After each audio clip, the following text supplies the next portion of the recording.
Muy buenas tardes. Disculpen ustedes estos momentos de dilatación, pero ya estamos listos.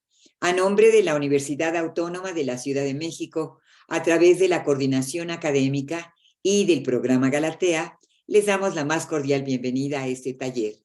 ¿Cómo dirigir una tesis deconstruyendo mi propia práctica educativa?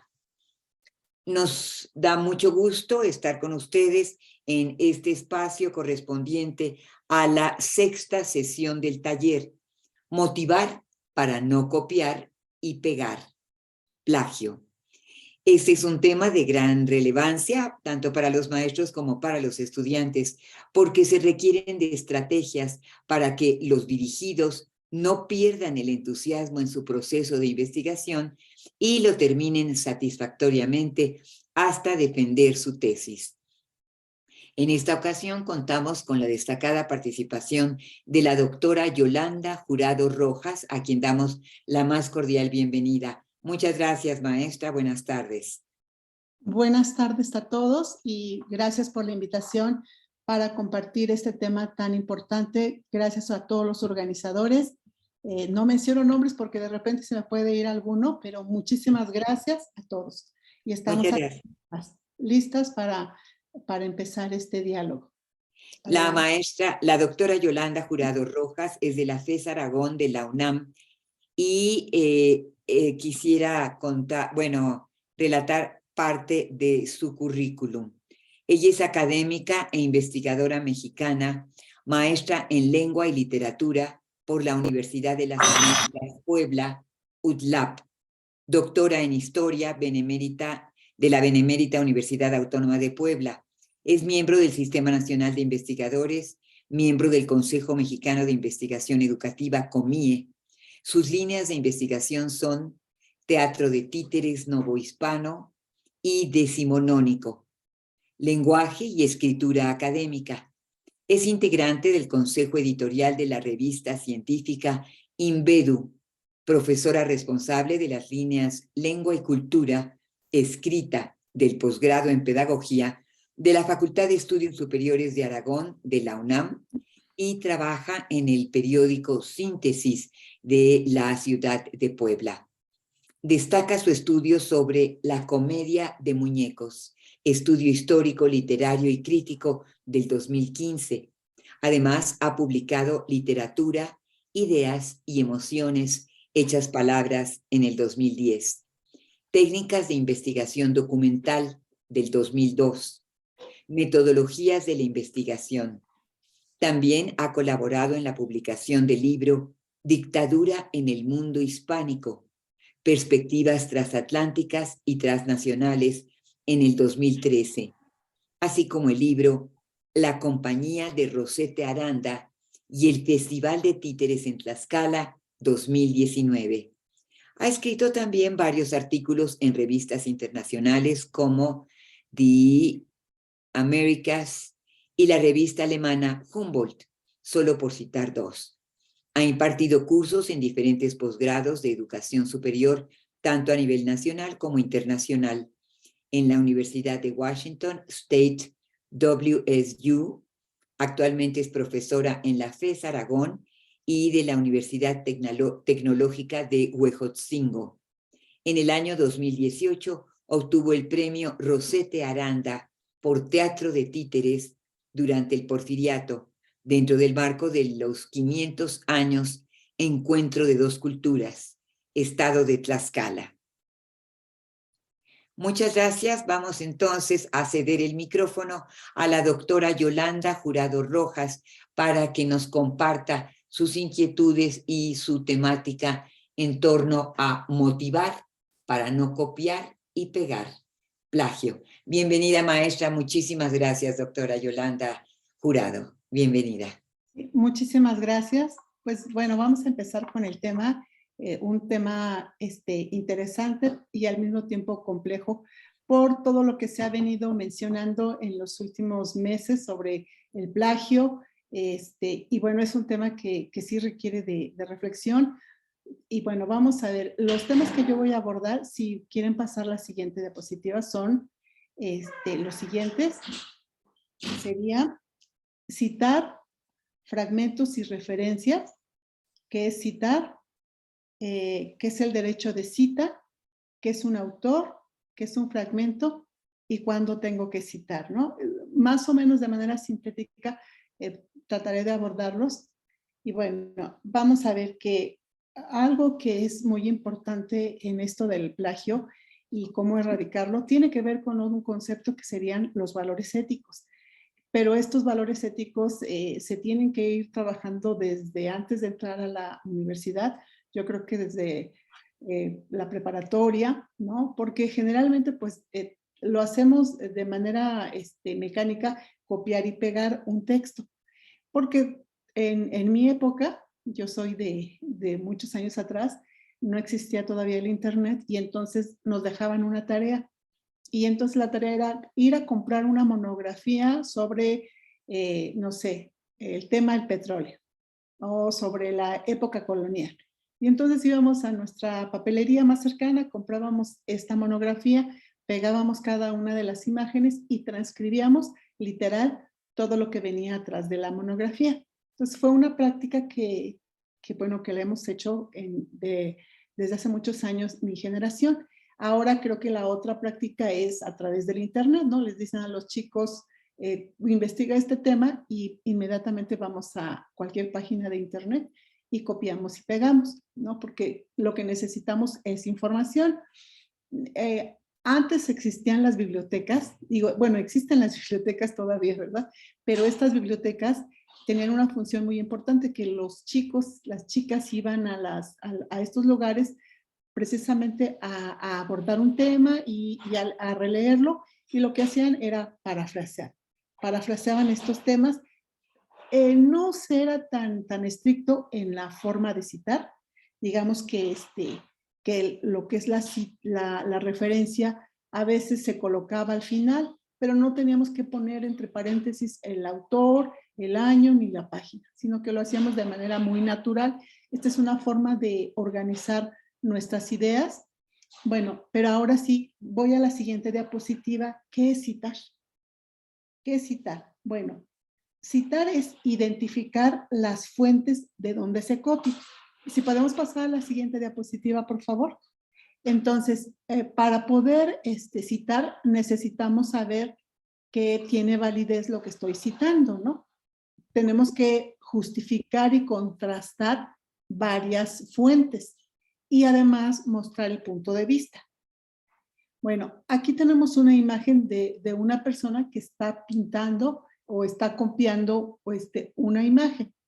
Bueno, entonces se puede copiar o incluir fragmentos de cualquier tipo, ya sean de imágenes o de textos escritos o de textos grabados, para investigaciones, para trabajos escolares y también para trabajos más académicos. Aquí el asunto es que pues tenemos que poner la fuente de donde tomamos estos datos. Bueno, entonces, por ejemplo, aquí yo les estoy colocando una imagen que yo bajé de internet, pero esta figura estoy citando la fuente.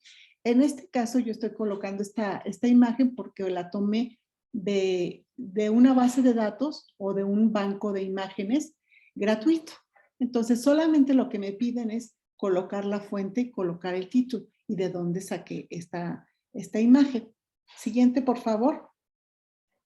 Bueno, nosotros, pues tenemos derecho a citar, ¿no? Al autor, pero el autor tiene un derecho moral y un derecho de reconocimiento, ¿no? Entonces yo lo puedo citar las veces que yo quiera, en los trabajos que yo quiera.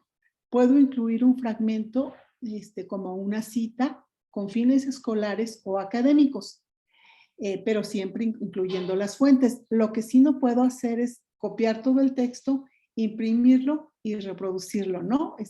Reproducirlo y venderlo. Eso no lo puedo hacer porque estaría yo cometiendo un delito, ¿no? Porque ya esta obra ya está registrada. Bueno, pero ¿qué es un autor? Vámonos a revisar lo que dice Michel Foucault. Siguiente, por favor. Y él nos dice que, por ejemplo, en nuestra cultura, la función de autor no se va a ejercer de manera universal y constante en todos los discursos. Bueno, hace muchos años los textos que hoy llamaríamos literarios, como los relatos, los cuentos, las epopeyas, las tragedias, las comedias, las coplas, las adivinanzas, todos estos eran puestos en circulación y valorados sin que nadie se planteara la cuestión de la autoría. Su anonimato no representaba ninguna dificultad, pues la obra era una garantía suficiente de que tenía un valor. No era tan importante el autor. Y recordemos que en las épocas antiguas, nuestra cultura era prácticamente oral, ¿no? Todo se cantaba, todo se recitaba y se leía también en voz alta para muchísimas personas. Entonces era una práctica muy común. Recordemos que la mayoría de la gente hace muchísimos años era analfabeta. Entonces esta cuestión de autor es algo que va a cambiar. Vamos a ver, siguiente diapositiva, qué es un autor, por ejemplo, en el caso del teatro. Si ustedes han escuchado o visto la obra teatral de Romeo y Julieta, pues van a entender que es una experiencia colectiva interesante, ¿no? Todavía en nuestra sociedad moderna la seguimos viendo, y yo creo que William Shakespeare, pues en aquella época desconocía el concepto de plagio, ¿no? Con que su obra se transmitiera de una generación a otra y que tuviera mucho público, con eso era suficiente, ¿no? Pero en esta época contemporánea las cosas han cambiado de una manera radical. Vamos con la siguiente diapositiva, por favor. Bueno, ahora en esta época tenemos autores científicos, tenemos textos científicos, también tenemos tesinas y tesis, ¿no? Para obtener un grado de maestría o de doctorado. Siguiente, por favor. Entonces, un autor o una autora de textos científicos, por ejemplo, en la Edad Media, pues no eran aceptados de cualquier forma. No tenían un valor de verdad si no estaban marcados con el nombre del autor, ¿no? Entonces vemos que hay una diferencia entre el texto literario y el texto científico. Eso es lo que nos dice nuestro autor Michel Foucault sobre esto, sobre los textos, ¿no? Y sobre el autor, que es un autor que, por cierto, les recomiendo leer esa parte. Vamos a nuestra siguiente diapositiva, por favor. Entonces, ¿qué es un autor? Bueno, tenemos autores que son cronistas, tenemos autores que escriben para literatura, pero también existen autores que son anónimos, ¿no? O sea, que no los conocemos y que a lo mejor escriben a través de una organización gubernamental. Aún así, tenemos que citar la obra, porque si no estaríamos cometiendo un plagio. Siguiente, por favor. Bueno, hay varios tipos de autores. Ahora, en esta época contemporánea, no tan solo es autor el que escribe textos literarios, ni el que escribe textos científicos, sino también tenemos otro tipo de soporte. Y entonces tenemos que Guillermo del Toro también es un autor. Si pasamos a la siguiente, vamos a ver que, por ejemplo, el que escribe una tira cómica, como en este caso Gabriel Vargas, pues también es un autor. Vamos a pasar a la siguiente. Y tenemos, por ejemplo, que hay autores de obras de arte, como Frida Kahlo y Diego Rivera. Siguiente, por favor. Y bueno, a veces también hasta una fotografía, como lo acabamos de ver, alguien la hizo y también es un autor. Entonces, bueno, ¿quién determina qué es un autor? Pues bueno, tenemos muchos manuales para citar académicamente. Siguiente, por favor. También ahora tenemos autores de libros. Digo, el concepto es un poquito sui generis, porque bueno, los libros de arena, los que ahora conocemos, que podemos leer a través de alguna pantalla, estos son libros digitales y también tienen autor, y si no tienen autor, tienen una institución que los respalda para poderlos referenciar o citar. Entonces, ¿cuán importante es el autor para escribir un texto académico? Siguiente. Bueno, entonces aquí el asunto es cómo crear una obra académica en la universidad, ¿no? Con valores, con valores éticos. Me refiero a que los directores de tesis y los autores de los textos escolares o de estos textos académicos, pues es como muy complicado definir cómo averiguar, ¿no? Cómo se cita correctamente o cómo también averiguar quién está haciéndolo de manera científica. Es como cuándo inicia lo que es plagiado o no plagiado, es algo todavía que no se puede medir, ¿no? Yo creo que si revisamos muchísimas investigaciones, nos daremos cuenta que existen las citas, pero a lo mejor están mal hechas y no están completas. Y actualmente con nuestros cánones de los manuales de citación, estaríamos cometiendo un plagio, ¿no? Entonces, realmente esto del plagio y de cómo citar, pues se ha revolucionado y se ha estandarizado, pues en estos que serán 20 años, ¿no? Porque antes no teníamos estas formas o tantas formas de citar. Entonces, también aquí el asunto es que para una disciplina se cita de una manera, para otra disciplina se cita también de diferente manera, que se contrapone con, por ejemplo, la literatura con la biología. Y entonces a veces tenemos lectores que son de la área más científica y otros que de la área más literaria, y entonces a veces chocan sus maneras de citar, ¿no? Entonces por eso siempre es como bien importante cuando se empieza una obra académica tener claro el formato de citación, tanto del tutor como del estudiante y de aquellas personas que van a ser los tutores. Eso nos ahorra tener ciertos problemillas. Y el otro punto como que es muy importante es que cuando son 4 o 5 tutores, pero ahí está el tutor principal, a lo mejor designar diferentes tareas. A lo mejor uno que revise la parte teórica, otro la parte metodológica y otro la parte del formato y las referencias. O sea, a lo mejor, y ya con eso podremos equilibrar toda esta parte de la revisión de un trabajo escrito, porque yo creo que pues a ningún profesor le alcanzaría la vida para revisar infinidad de trabajos. Es algo incontable, ¿no? Las letras. Entonces, esa sería una manera. Y la otra parte es, pues, enseñar este sentido ético de la investigación, ¿no?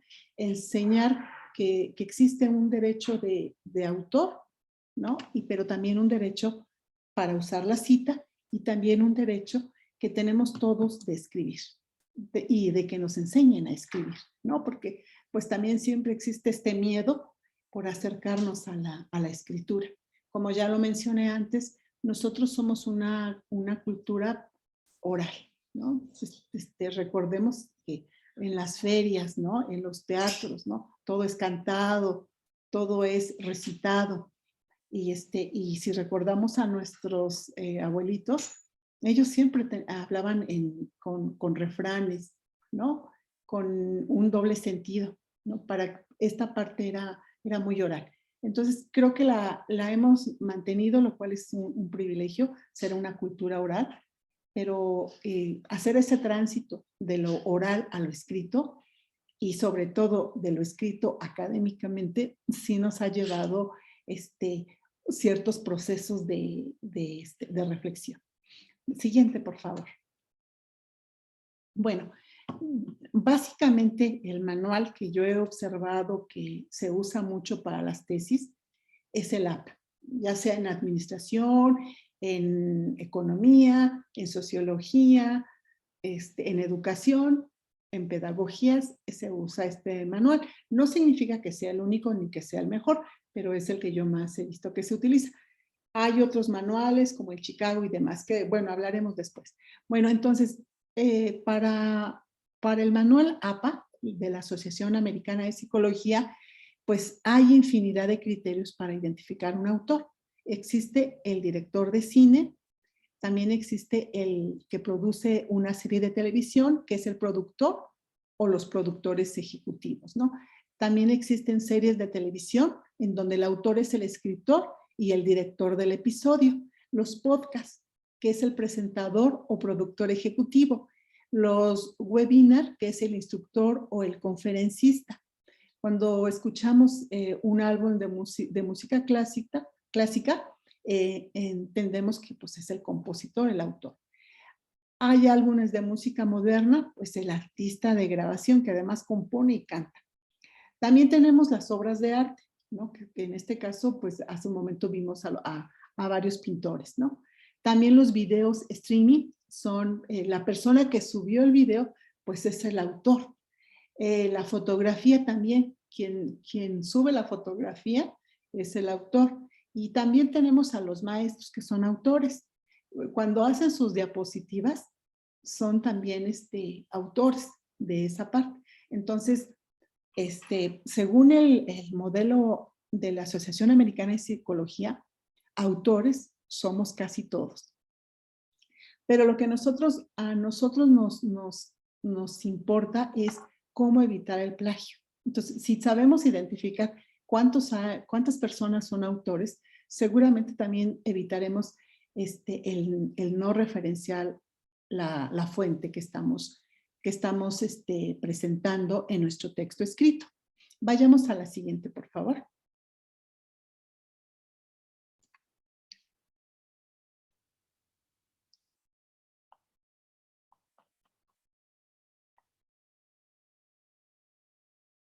Bueno, a ver, por favor, a la siguiente.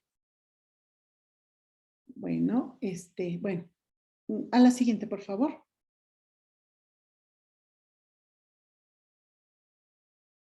Bueno, entonces, comentamos hace un momento que, pues, que los estudiantes tienen derecho a escribir y también tienen derecho a citar. Todo lo que leen y lo que ellos quieran citar, tienen derecho.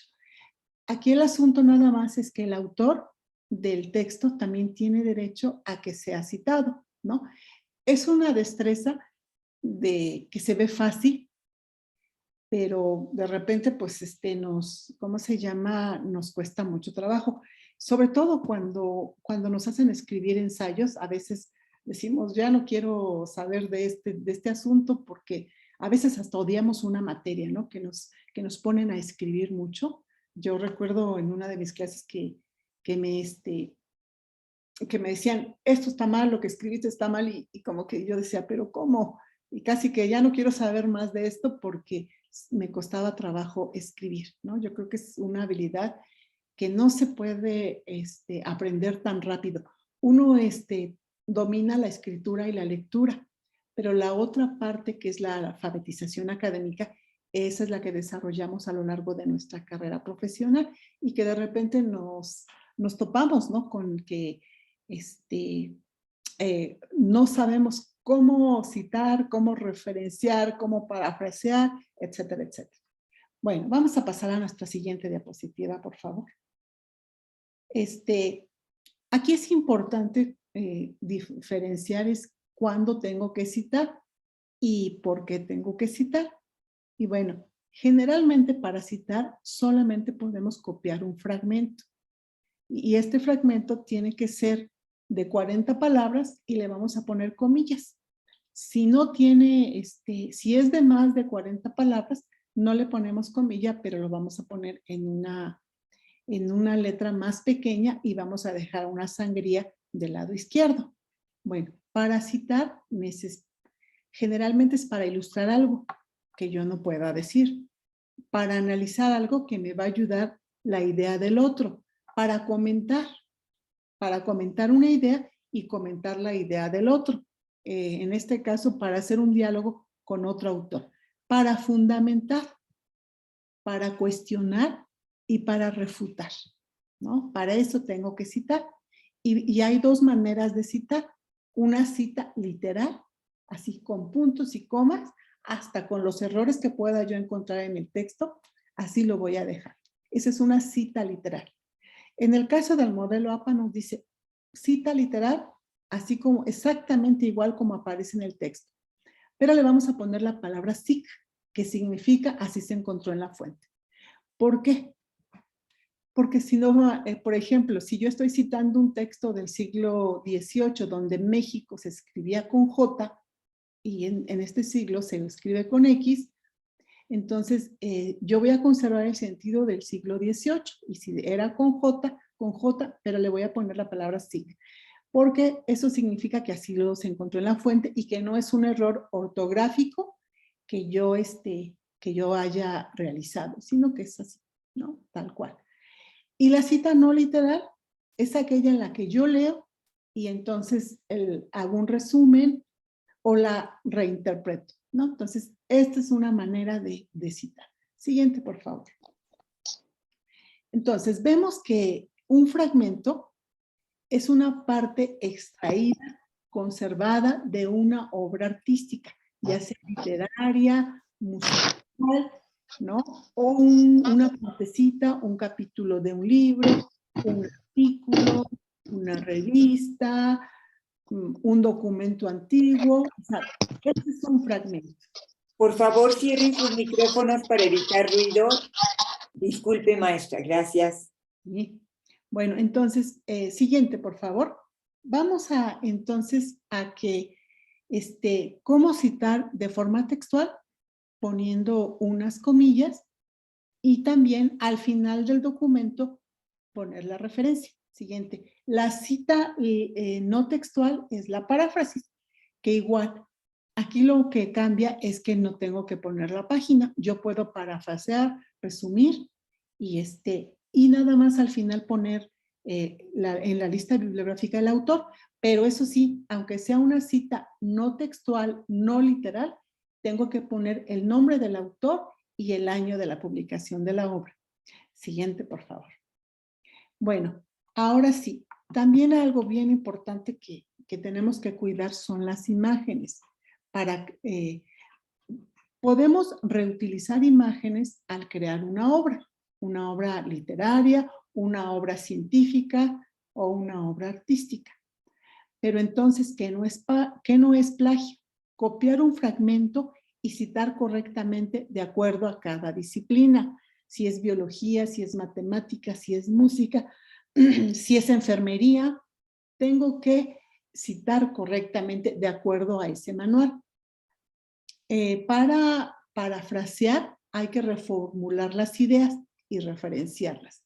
También puedo sintetizar documentos y referenciarlos. Todo esto es, y también ahora ya hay programas en internet donde me ayudan a parafrasear. Hay un documento que yo pongo el texto, que no sea mayor de, que será unas 80 palabras, y me ayuda a parafrasearlo. O sea, ya la tenemos tan fácil.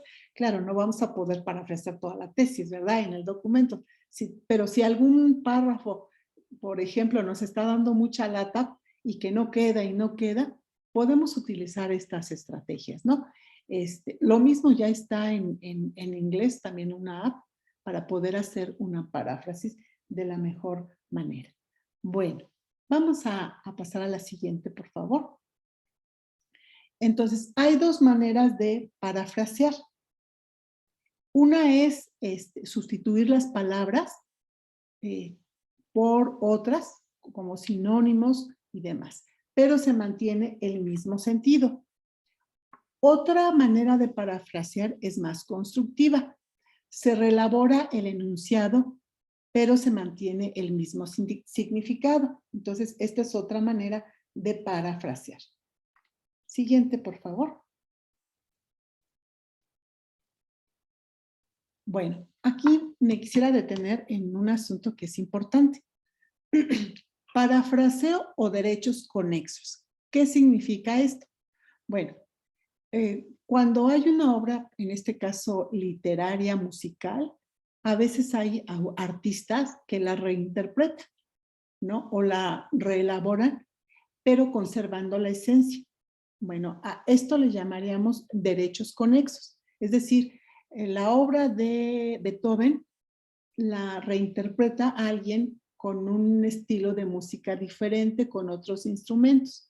Entonces, a eso se le va a llamar derechos conexos, ¿no? O sea que el autor, que es Beethoven, pero hay alguien que reelabora esa partitura, a esa persona se le van a conceder no la autoría de la obra, pero sí el derecho conexo, es decir, como el parafraseo, ¿no?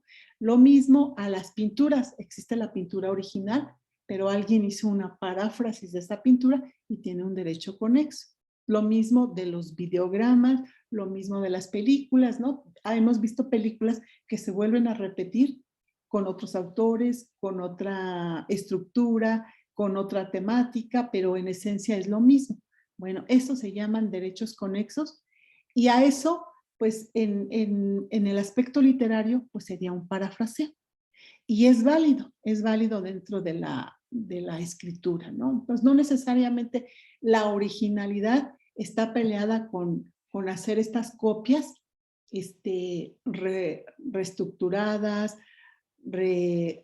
remasterizadas. Entonces, todo esto es digamos, poniéndolo en términos muy sencillos, pues es un parafraseo de una obra original.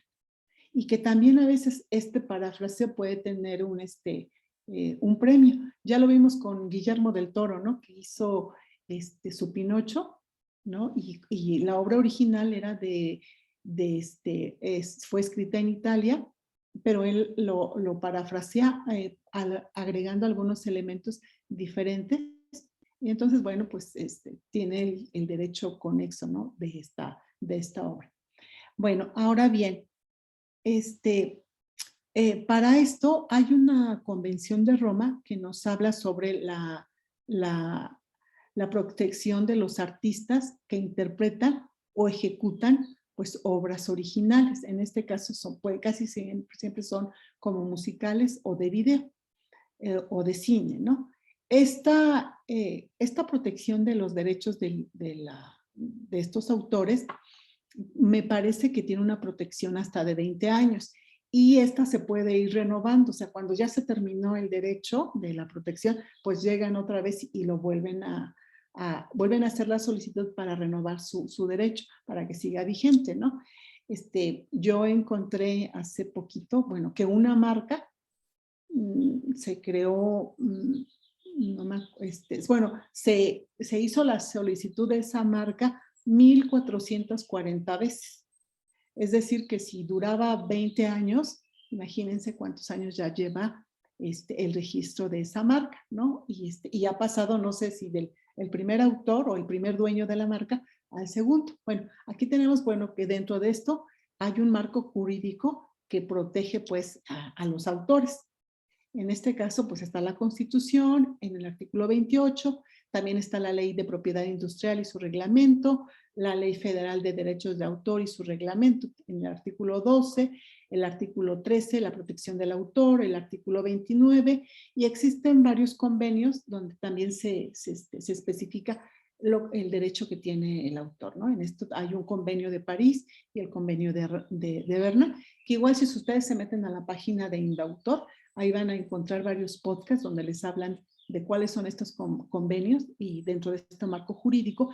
Y que bueno, aquí lo importante es no llegar con los estudiantes en una actitud punitiva, ¿no? De que si copias y esto no, simplemente explicarle los derechos de los autores y explicar también los derechos del escritor, del estudiante, ¿no? Porque así como alguien publica la obra, pues también el que la mira tiene derecho a comentarla, a hacer una crónica, un análisis, una reflexión de la obra, porque como todo esto es público, se tiene ese derecho y lo más importante es que nosotros tengamos como las reglas muy claras de cómo es que vamos a poder hacer pues esta escritura, ¿no? Esta manera. Y que todo es, igual que los artistas, los escritores, es ensayo y error, porque citar con un modelo, pues se aprende con la práctica, y bueno, y de repente hay un poco de resistencia, ¿no? O sea, cuando escribimos, pues porque se lleva mucho tiempo en citar al autor y también en hacer la lista bibliográfica. Y uno dice, ¿a qué le pongo atención? ¿A la escritura del texto o a la referencia o a la lista bibliográfica, ¿no? Entonces, eso como que es muy importante. Bueno, pasamos al segundo, ¿cómo se llama? A la siguiente diapositiva, por favor. Bueno, entonces, también quisiera comentar que hay varios bancos de imágenes que se pueden utilizar de manera gratuita en nuestros trabajos académicos y que no tienen ningún costo. Lo mismo también hay textos que también nos permiten leerlos de manera gratuita, sin costo. Lo único que sí hay, el derecho del autor es el derecho de ser citado correctamente, de acuerdo a cada una de las disciplinas. Habíamos comentado que existen muchísimos manuales, yo creo que he contado como 100, pero los más comunes es el APA, el MLA, el modelo Chicago, el manual CDS, está el manual de matemática, está el manual de, ¿cómo se llama?, de filosofía, en fin. Entonces tenemos una gran cantidad de manuales. Ahora vámonos a lo que sería las referencias y versus la bibliografía. ¿Qué significa esto? ¿No? Que las referencias en un trabajo de investigación son aquellas que son citadas en el documento. Y la bibliografía es la cuestión de que se anota, pero es una bibliografía comentada y no citada. Entonces, vamos a colocar referencias porque vamos a citar solamente aquello que colocamos en nuestro documento. Pero también vamos a poner todos los diferentes soportes que hayamos utilizado, no necesariamente un libro y una revista. Puede ser un video, puede ser una película, puede ser un programa de televisión, puede ser un podcast, puede ser hasta un correo electrónico, ¿no? Que queramos mencionar. Entonces, eso es lo que es importante. Bueno, no sé cómo andamos de tiempo, doctora, si voy bien o ya es tiempo de hacer un cierre. Si quiere, maestra, prolongar un poquito, porque como empezamos un poco tarde, todavía tiene tiempo, por supuesto. Muchísimas gracias. Entonces, ¿podrían pasar la siguiente diapositiva, por favor?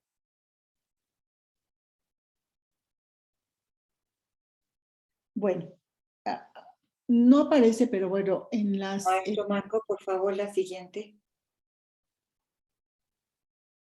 Bueno, otro punto importante dentro de este tema es el tipo de plagio.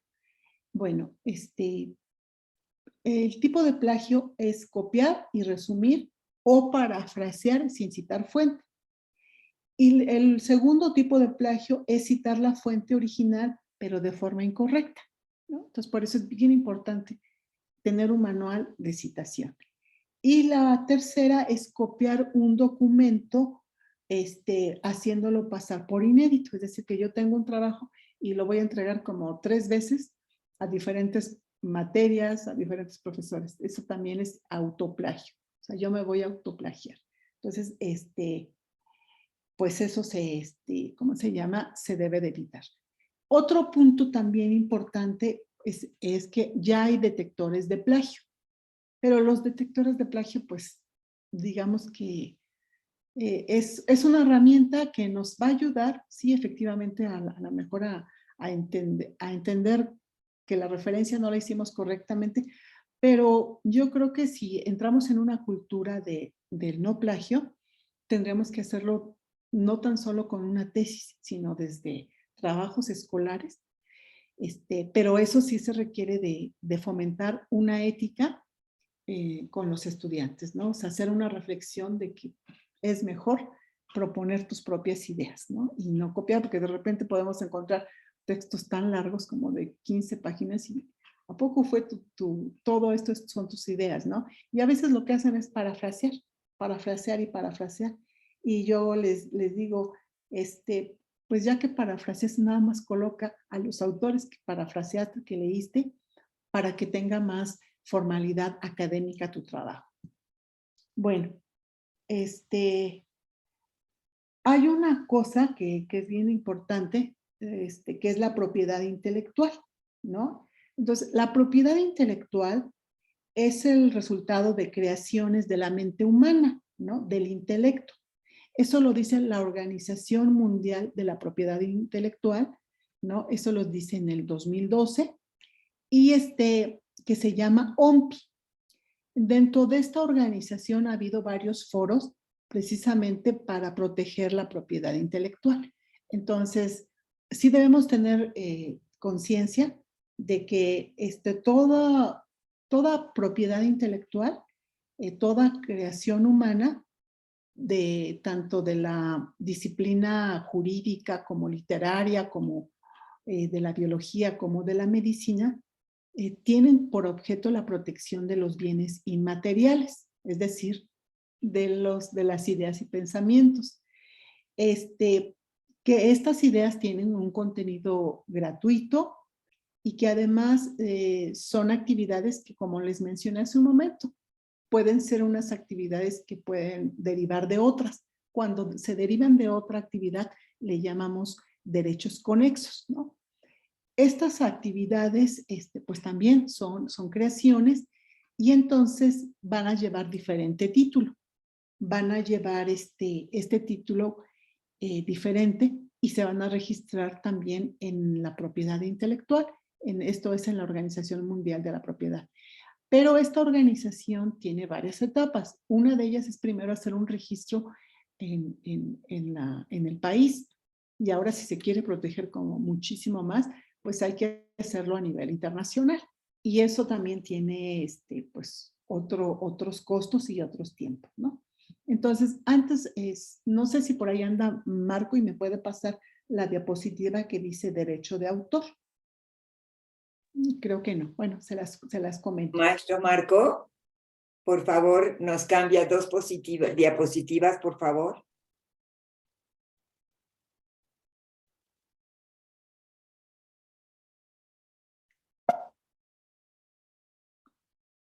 Bueno, Pues, en lo que se conecta, pues nos comentamos. Derecho de autor, pues un autor tiene el derecho moral, que es el derecho de reconocimiento, pero también tiene el derecho de paternidad, ¿no? Un autor o una autora. Pero también tiene un derecho que se llama derecho patrimonial, es decir, de reproducción de su obra. El derecho patrimonial es permitirle a otra persona que su obra la pueda reproducir a cambio de una retribución monetaria. Y el derecho moral es que el titular de la obra también puede tener esta recompensa monetaria por otros usos de la obra, ¿no? Entonces yo como autora puedo permitirle a alguien que la use, que la modifique, que le haga algunos cambios y bueno, hay una retribución monetaria siempre y cuando las dos partes lleguen a un acuerdo y se firma un contrato, ¿no? En este caso, bueno, por eso es muy importante el derecho del autor y el derecho que tiene de reproducir su obra, ¿no? Porque nosotros como estudiantes, digamos que tenemos el derecho de citar, pero no tenemos el derecho de reproducir la obra 50 veces, ¿no? Y tampoco tenemos el derecho de generar una ganancia con la obra, pero sí tenemos el derecho a leer, a escribir y a parafrasear la obra. Y tenemos el derecho a la escritura porque es un bien público, ¿sale? Bueno, pues hay diferentes formas para poder registrar una obra de manera gratuita. Aquí se les están mostrando algunos ejemplos. Y bueno, yo nada más voy a cerrar con el asunto de que hay dos limitaciones del derecho de autor, ¿no? Bueno, antes de eso, bueno, vamos a decir que si puedo utilizar obras ajenas, pues sí las puedo utilizar, ¿no? Nadie les puede impedir el derecho de ser citados, solamente que hay que hacerlo de manera correcta. Sí, por favor. Si nos vamos a la diapositiva, dos limitaciones del derecho de autor, que serían primero a la exclusión de que algunos países hacen acerca de la obra, que no existían de manera tangible, es decir, obras escritas o grabadas, ¿no? Bueno, antes de eso, bueno, la ética de la publicación científica, pues sería el plagio, presentación de datos inexistentes, presentación de documentos u objetos forjados, falsificación de datos reales, ¿no? O distorsión deliberada de los resultados, ¿no? De repente, no hago las encuestas o hago la mitad y la otra mitad me la invento, entonces es falsificación de datos, lo cual también es pues es una cuestión de ética, ¿no? Duplicar publicaciones, falsificar autoría, ¿no? O no poner a los autores que participaron en la obra, incluyendo también autores que tampoco participan, y bueno, lo que se llama conflicto de intereses, ¿no? Bueno, estas son las cuestiones éticas de la obra científica. Y las limitaciones del derecho de autores, la exclusión que algunos países hacen de obras que no existían de manera tangible, ¿no? Es decir, obras escritas o grabadas. Dicen, esta obra no va a entrar a mi país porque pues no es recomendable para la cultura, ¿no? Y dicen que no. La segunda categoría de limitación es aquella referida a la explotación de las obras y se puede dar de dos maneras, licencias no autorizadas y licencias libres de autorización, ¿no? Entonces, las no autorizadas son actos de explotación sin autorización, pero con la obligación de recompensar al titular de los derechos, ¿no? Por ejemplo, aquellos casos en los que se haga reproducción o divulgación de la obra mediante una nueva tecnología que no estuviera estipulada en la legislación actual, ¿no? Por ejemplo, las legislaciones de hace 10, 20 años, de repente y no consideraron pues las nuevas tecnologías, ¿no? Porque todavía no existían, entonces, bueno, puede haber sus excepciones, ¿no? En estas licencias no autorizadas y que pueden llegar a un acuerdo con el autor de la obra si es que todavía existe, ¿no? Recuerden que la autoría de una obra, de un autor, dura aquí en México 100 años. Después de la muerte del autor, pues ya no hay más. En algunos países, por ejemplo, la autoría es menor, de 70 u 80 años, ¿no? El derecho, pues, de la obra.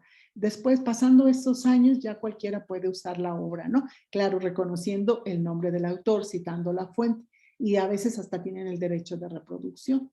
Bueno, libre de utilización, es decir, aquellas obras que se pueden hacer sin autorización y sin la obligación de recompensar al titular, porque el que escribe la obra dice, yo lo que quiero es que la gente lea mi obra o escuche mi obra y no necesito una recompensa. La recompensa es que la escuche, ¿no? Y bueno, pues con eso cerramos esta parte que realmente es muy, muy amplia, muy extensa. Y bueno, pues espero haber concluido en el tiempo. Muchas gracias, doctora.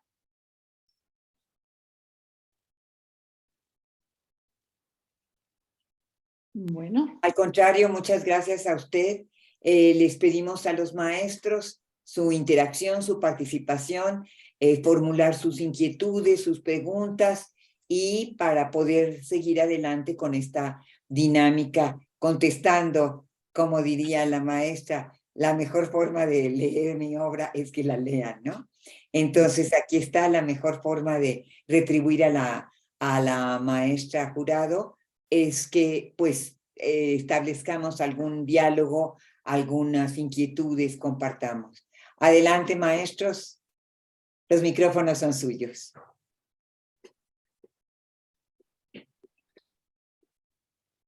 Adelante, maestro o maestra. Hola, buenas tardes. Soy Alejandro Arteaga y quisiera preguntarle, tengo un momento aquí, otra cosa tiene el micrófono abierto. Quería preguntarle, ¿qué piensa usted sobre esta situación de la perspectiva del plagio como algo que puede ser menor? Quiero decir, cuando enfrentamos el plagio académico, muchas veces pensamos que se trata de un descuido del estudiante decimos que el estudiante desconoce los mecanismos de citación como los que nos ha expuesto y tratamos de orientarlo para resolver este error. Es esa una postura muy común. Lo he visto en muchos webinars en donde se trata el plagio sin fines punitivos, como también mencionó usted. Pero, ¿cree usted que sigue siendo esa una postura válida para abordar el tema del plagio cuando tenemos muchos casos en nuestro país, cuando hay muchos casos en el extranjero que cometen este delito y quedan impunes? ¿Podemos seguir abordando el plagio como un error, como una deficiencia, o tenemos, cree usted, que cambiar la forma de abordarlo?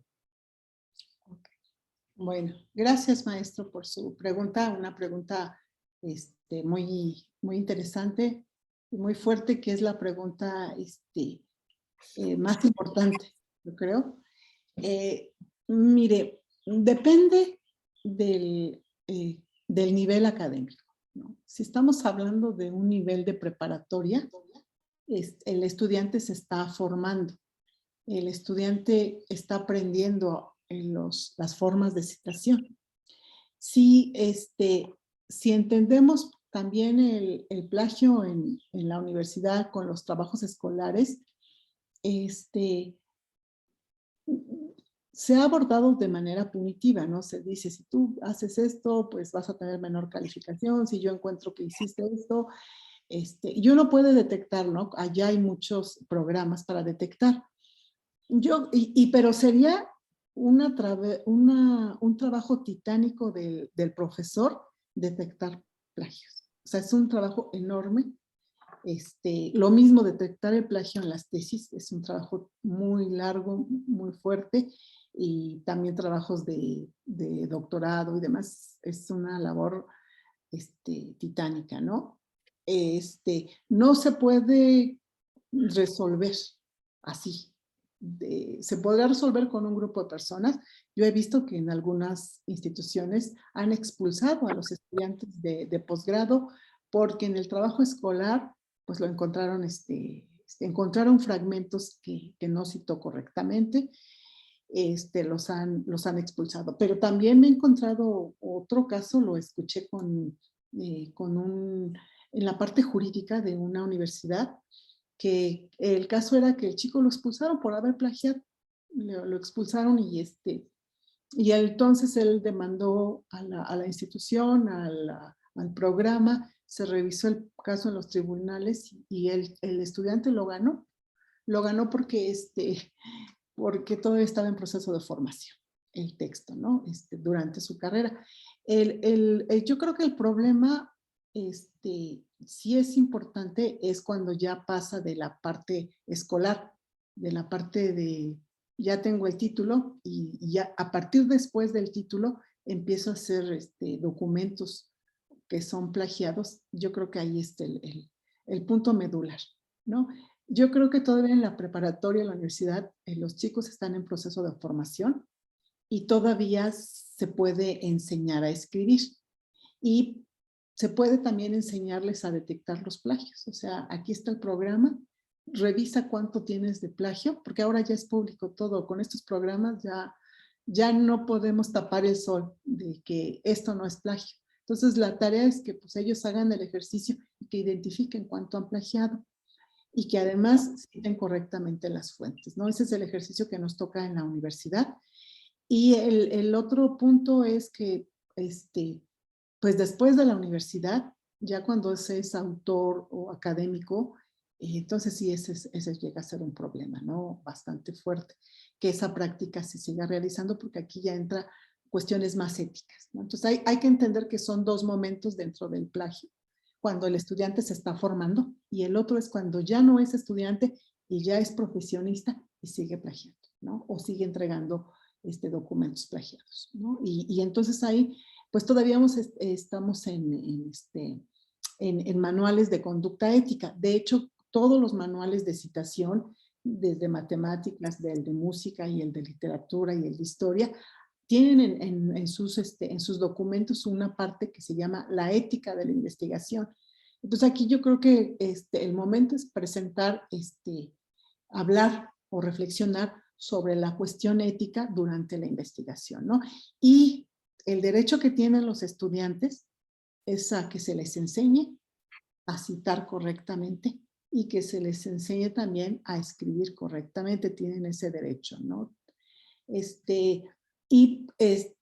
No se puede, es una tarea titánica, identificar quién ha plagiado. De verdad, es algo que no lo ha resuelto ningún sistema universitario, ¿no? Lo que han hecho es precisamente hacer muchos talleres sobre utilizar correctamente las fuentes, pero a lo mejor igual no nos toca desde la universidad, quizás desde la prepa, ¿no? Que empezáramos con estas prácticas de deconstruir la forma de escritura. Yo creo que por ahí podríamos resolver este asunto. Y repito lo que dije anteriormente, el asunto es que nosotros somos una cultura preferentemente oral. O sea, hablamos y hablamos y hablamos y explicamos proyectos, pero muy bien estructurados, pero cuando los dices, perfecto, ahora escríbelo, entrégame tu proyecto de investigación escrito, y pues ya encontramos, pero ¿cómo? Si tú me lo explicaste tan bonito y lo hiciste tan bien, ¿cómo me entregas un documento tan sencillo, tan pobre? ¿No? Entonces, ese es el salto, pasar del oral a lo escrito, ¿no? Esa es la tarea. Y que bueno, pues por ejemplo, los casos últimamente sonados, ¿no? Pero estos últimos casos no son los primeros. O sea, de hecho, hay otros anteriores. Hay otros que me ha tocado ver y escuchar de tesis plagiadas, y realmente pues muy complicado, ¿no? Y muy duro, muy difícil el asunto, ¿no? Para sobre todo porque lo hacen ya no como estudiantes, sino ya como profesionistas. Ese es el punto, ¿no? Yo creo que es ahí la preocupación, cuando ya no son, que siguen publicando. Cuando están dentro de la universidad, pues todavía hay esta parte de poderse formar, ¿no? Ahora, en el caso de las tesis, depende de los niveles. Si es un nivel, digamos, de licenciatura, hay ciertas cosas que se pueden todavía corregir, pero en el caso, pues, de tesis de doctorado, pues ya ese es otro punto, ¿no? Y también creo que jurídicamente hay un tiempo para que puedan pasar este proceso de revisión, ¿no? Y si en su momento no se hace, pues creo que ya, eso ya quedó como caso cerrado, ¿no? Es como nunca, yo lo único que he visto en los casos del plagio es que los autores que cometen el plagio lo que hacen es retirarse, ¿no? De cierta función pública. Dice, bueno, ya reconozco, me disculpo y me ausento del cargo, ¿no? Eso es lo que yo he mirado, y pues eso es lo único que puedo yo comentar, ¿no? En esta parte. En el chat de la reunión escribió Del Ángel, ¿Sí? en complemento a lo que aporta el profesor Alejandro, creo que en México suceden situaciones diferentes a lo que sucede en otros países. Hoy y desde hace mucho tiempo existen herramientas para detectar plagio, desde luego que sean sofisticado y si es posible combatirlo y sobre todo sancionarlo. Sí, pues la sanción en el nivel académico escolar, pues es la reprobación, ¿no? Es la sanción. Y la otra sanción ya más fuerte es la expulsión, en este caso del alumno que plagió, ¿no? Esas serían las dos acciones punitivas, ¿no? Que es la reprobación o la expulsión, ¿no? De esto.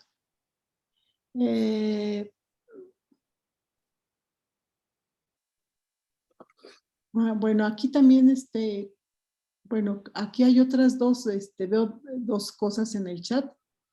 ¿Desea que haga la lectura usted? Adelante usted, maestra.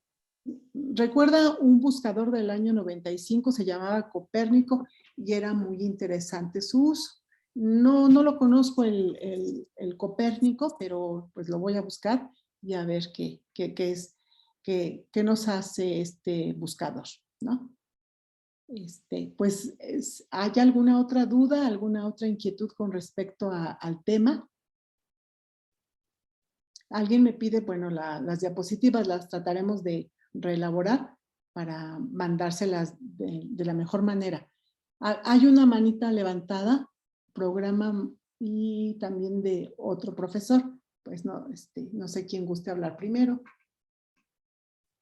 Yo le quería preguntar, maestra, que si nos puede dar algunos ejemplos, hay algunos hasta medio famosos, de plagio que sí se ha retirado la gente de la producción literaria o escrita. Y algo más, algunos, por ejemplo, que parecía que no era plagio, que sí era, en fin. Gracias. Sí, bueno, hay uno, por ejemplo, de la esposa de Trump, que le copió el discurso a Michelle Obama, ¿no? Casi era el mismo. Incluso lo pasaban en los periódicos, ¿no? Este discurso. Y pues bueno, le hizo plagio. Otro de los plagios también fue de Shakira. Por ejemplo, una estrofa la copió de un compositor y cantante colombiano y él la demandó. Y entonces, pues ella le tuvo que pagar precisamente el uso de esa estrofa. Estos son más o menos. También encontré que una ministra europea también había plagiado un documento y se retiró pues porque se hizo público pues este plagio, ¿no? Entonces, otro caso de hace como unos 6, 7 años fue de un investigador del Colmex, que había hecho plagio, pero no era mexicano, era chileno, y pues alguien leyó el libro, porque además después de, eso sí es grave, ¿no? Lo decía porque no se quedó nada más en la tesis, sino que después lo convirtió en libro este trabajo, y alguien leyó el trabajo. Un investigador sobre ese mismo tema, y entonces dice, a ver, este libro pues se parece mucho a la tesis de tal persona, de tal localidad, y ya los comparó porque él se dedicaba precisamente a investigar ese tema, y bueno, sí en este caso, como el documento ya era público, ya se estaba reproduciendo, ya tenía ganancias, digamos, pues ahí sí hubo una penalización, ¿no? Creo que perdió el trabajo, le quitaron el trabajo, y además creo que también el título, en ese caso de doctorado. Esto ya tiene como unos 6, 7 años, ¿no? Y no era mexicano, era chileno. Así es. Bueno, pues no sé si con esto conteste pues las inquietudes. A ver, maestro, usted tiene levantada la mano. Adelante con su pregunta. Y en relación con estas formas para evitar el plagio que nos ha sugerido, como revisar, por ejemplo, manuales de citación, revisar las diferentes normativas que nos indican qué es lo que pertenece a quién, etcétera. Usted mencionó, por ejemplo, la paráfrasis como una forma para poder citar adecuadamente, pero la paráfrasis es compleja. ¿Qué estrategias podemos usar para orientar a los estudiantes a escribir buenas paráfrasis? Es que depende del nivel. Por ejemplo, el nivel básico como preparatoria o inicios de la universidad sería la que nada más cambiamos sinónimos. Es decir, hacemos la misma redacción y le cambiamos palabras que pueda sonar diferente, ¿no? Y la constructiva ya es un texto más elaborado, con mayor reflexión. Yo generalmente las estrategias que utilizo son lluvia de ideas, por ejemplo, o esta estrellita que utilizan los periodistas. ¿Qué, quién, cómo, cuándo, dónde y por qué? Algo así. Entonces, como que contéstame todo esto, y entonces a partir de esto ya hago mi resumen, ¿no? A partir de esta de esta estrategia, ¿no? A veces, algunos le llaman la estrategia de la piñata, ¿no? Porque tiene tantos. Otra de las estrategias que se pueden utilizar también muy interesante es la de el escarabajo, ¿no? Entonces, hay un escarabajo y tiene 4 patas y entonces ponemos ahí varias ideas y después a partir de eso reelaboramos el documento, ¿no? Y ahí también podemos empezar a parafrasear. Yo en términos generales, yo creo que lo que se debe hacer es, desde un inicio, tener como una ecuación de búsqueda bibliográfica, ¿no? Que uno les enseña a hacer estas ecuaciones de búsqueda y a identificar qué es lo que te sirve y qué es lo que no te sirve. Pero también dentro de esta ecuación de búsqueda, también en el escritorio de manera digital, pues tener los libros o los archivos o los documentos bibliográficos, pero ordenados por fecha. Entonces, por ejemplo, yo encontré un artículo y entonces le pongo la fecha, no sé, 2022, y el nombre del autor y el título. Así, no lo guardo con el número del documento en PDF que me encontré, sino lo voy a guardar con el año, con la primera letra, el primer apellido del autor y con las 2 primeras palabras. Entonces, como que ya es muy fácil tener esos archivos. O sea, desde que estoy bajando, ya tengo que tener mi bibliografía ahí como que hecha. Y eso me va a permitir agilizar. Yo creo que la gente, los que escriben, no ponen la bibliografía porque se les olvida, ¿no? Porque no la tienen organizada, sino que leen el documento y dicen, está guau, está súper. Copian y lo guardan, pero como lo guardan por número o como viene en el título, pues ya ahí se perdió la fuente. Entonces, como que regresar a ver dónde estaba esta cita, pues les lleva tiempo y dicen, pues la parafraseo, la reinterpreto y ahí se va. La estrategia sería crear en el escritorio digital, crear, por ejemplo, un archivo de libros, pero con estas características: año, el autor y el título del documento. O sea, que haya esos 3 elementos y entonces ya uno puede hacer uso de esta bibliografía, ¿no? Porque si lo dejamos como para después, ese es el problema, ¿no? Esa sería una estrategia, ¿no? Y depende, ¿no? Yo ahorita estoy dando un curso de LAPA a mis estudiantes de inicios de la licenciatura, por ejemplo, ¿no? Que tienen que escribir una tesina pequeñita. Entonces, pues les explico la manera de citar y de repente cuando entregan el trabajo no está citada correctamente. Entonces dije, bueno, ¿qué es lo que fallé? Pues yo les expliqué y les pregunto, ¿hay duda? Me dicen que no. Entonces, bueno, a veces estoy tratando de regresar a la época antigua con las fichas, estas fichas de cartoncito. Entonces, hacemos como el ejercicio. Citamos primero a un autor, 2 autores, 3 autores, cita textual, cita no literal, paráfrasis, y hacemos como que este ejercicio y ya tenemos infinidad de fichas. Entonces ya, cuando ya lo aprendieron, entonces ya pasamos a la parte de la escritura. Ahora sí, ya tienes eso, ahora hazte el ensayo con estas 3, 4 fichas que tú tengas sobre el tema. Pero pues esa es una estrategia un poquito antigua. Y ellos me decían, no, pues lo hago en la computadora. Y yo les dije, no, porque en la computadora no sé por qué no captan el concepto todavía de lo que es una bibliografía. Entonces, de repente, con el libro en la mano y haciendo la bibliografía. Tengo yo un libro, soy autora de un libro que se llama Técnicas de Investigación Documental, que si ustedes lo buscan, está hasta en la red. Yo un día lo encontré, dije, ay, aquí está este libro. Y tengo cómo hacer fichas de resumen, fichas de paráfrasis, con el modelo APA, con el modelo MLA y con el modelo latino. Entonces, pues ya, que entiendan cómo hacer las fichas, porque después el proceso es la escritura, ¿no? Ese es como el previo a la escritura académica científica, ¿no? Y está por ahí, y si no, bueno, yo se lo paso a la maestra, a la doctora, y ya que ellos se los pase, porque bueno, ya no está en venta, ya lo dejaron de imprimir, pero es un libro que es muy, muy didáctico para la parte de citar y hacer la referencia bibliográfica.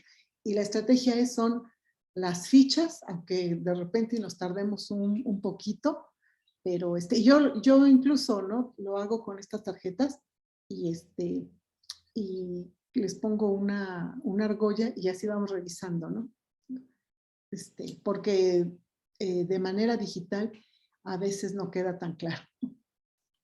Agradecemos que nos lo mande, maestra, y también le dice el maestro del Ángel que por favor nos apoye con ese libro, como dice usted, muy didáctico, pero pues muy necesario para hacer este tipo de dirección de tesis y de tesis también.